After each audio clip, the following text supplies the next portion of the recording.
ఇప్పుడు నేను కొన్ని వీడియోలు పెడతాను. ఫోటోలను. అయి చూడండి. వీడియోని పూర్తిగా వినండి.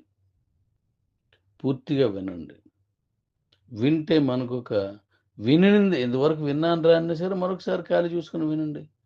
మనలో ఒక ఉత్తేజం మొదలవుతదనమాట. తప్పకుండా అలాంటియి ఏవున్నా సరే మనల్ని మనం ఇన్‌స్పైర్ చేసుకోవాలి. ಎಲ್ಲರೂ ಹೇಳಬೇಕು सब लोग बोल सकते sir day by day everywhere we are becoming our Gibo family growing more and more healthy wealthy wise honest and love jai Gibo jai Gibo